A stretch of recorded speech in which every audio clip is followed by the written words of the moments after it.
There are genres out there that we have a variety of different feelings on. Some can keep us hooked without realizing it or frustrate us, intimidate us to the point where we don't end up playing them at all.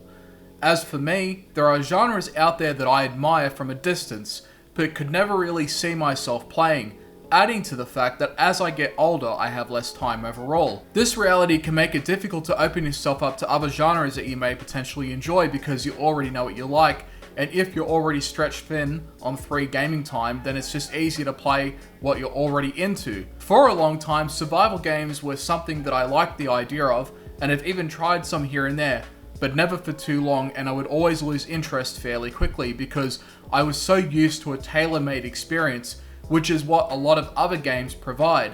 They give you an objective, a purpose in the narrative presented, and the rules are generally comprehensive to follow. Sandbox games, and most notably survival games, are much more lenient and leave you to your devices. In saying that though, what helped me reassess my relationship with survival gaming is understanding their main strengths, seeing the value in player freedom and exploration, as well as the communities and role-playing worlds that they can spawn. Even though the survival craze has passed, they are still a popular genre, and there are plenty of reasons as to why. Lots of people still play games like DayZ, Rust, Minecraft, Ark, Conan Exiles, SCUM, just to name a few popular multiplayer examples in the survival genre. Then of course you've got a lot of other single-player, co-op-centric survival games that offer a great deal of gameplay and exploration. Minecraft also offers that too. For me, Minecraft became that bridge I needed to cross the world of survival gaming. Something about its simplicity and its immersion is still something I rarely find in a lot of other games. I had an account for a long time but rarely played it, until recently. What went from a game that I respected from a distance became a game that I now enjoy and appreciate, and had gotten me into survival gaming as a whole, opening a sea of other titles that have something else to offer. Whether you like the genre or not, they have a lot of things going for them, and they're one of the best genres in terms of immersion, exploration, and player interaction. Here, I've boiled down a few reasons as for what I think makes the genre great, starting with the smell of...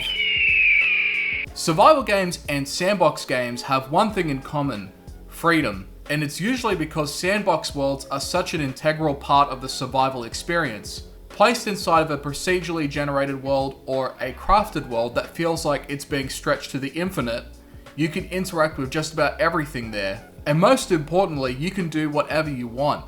Lots of games require you to progress in order to see what the rest of the game has to offer. This much is somewhat true in survival games too, but it's not necessarily forcing you on a curated path in order to get somewhere. Nobody is forcing you to go to the Nether realm or go down into the caves in the forest.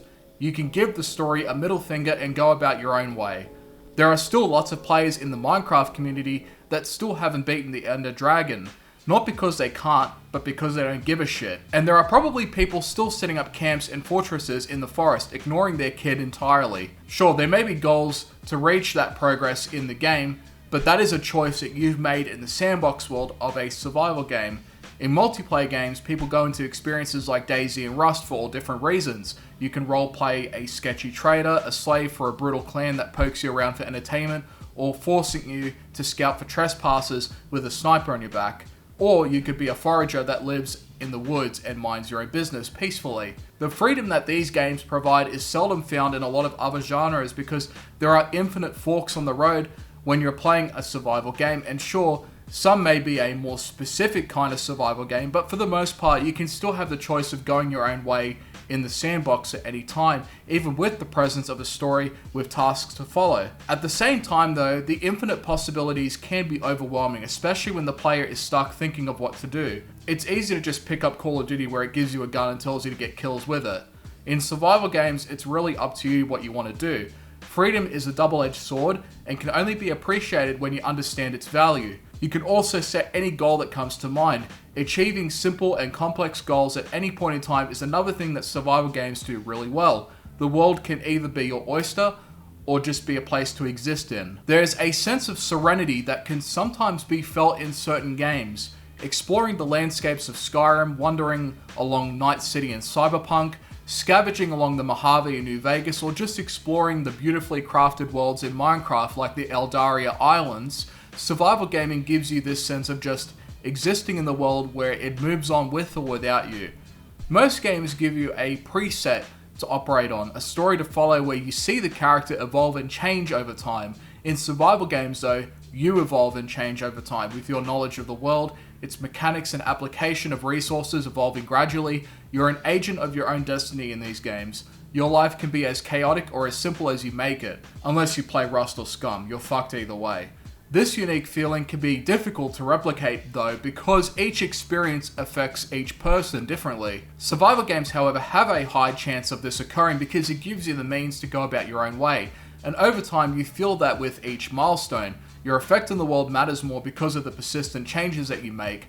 Say if you formed a small village or built a castle out of nothing but dirt, it becomes your own footprint in that world, your own legacy. I spent a lot of time in Minecraft just exploring places just for the sake of curiosity and discovery, seeing what kind of worlds I could find and not worrying about diamonds or netherite for once. Even in the more hardcore experiences, you can still just place yourself in those worlds and just do things however you want really, even if someone does decide to try and ruin your day. Single player survival games, on the one hand, do have somewhat of a limit when it comes to this.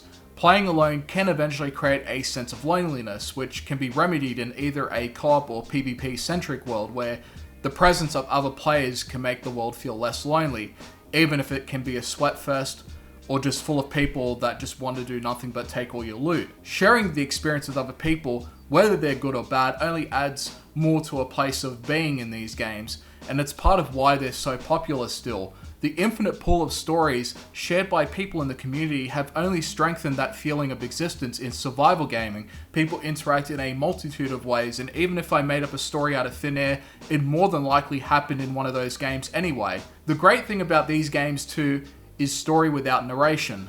Games like The Forest or The Long Dark do have storylines to follow, but storylines aren't really the reason why people play survival games.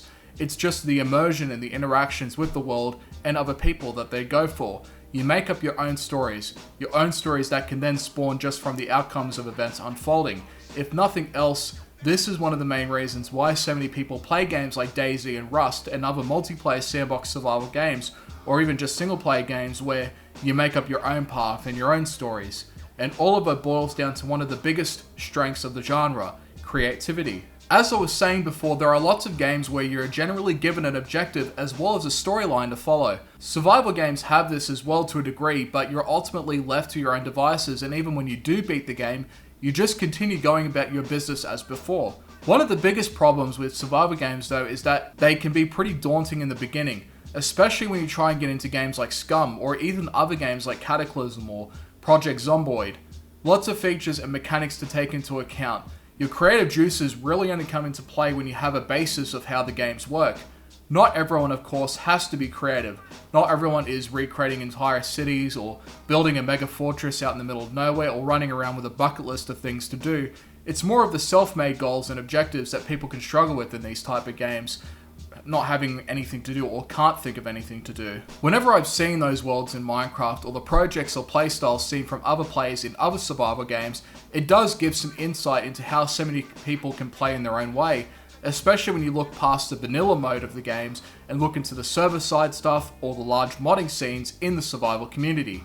Servers are a great way to experiment with different ways of playing with other people, and they can even make games like Rust enjoyable, or something like say Minecraft, and look at all of the different servers that have spawned from that game over the years. Look at the mods available and see how they expand or add new features into the game, adding even more replayability overall, as well as overhauling the experience in one way or another. Even if you're not exactly the most creative player, you can still benefit and enjoy the creations of others, and survival games have this in spades. Creativity, of course, can work in a lot of other ways too, but this aspect of survival gaming works in tangent with the other points I've made. When it comes to saturation though, this is a genre that has a lot of games that look kind of the same.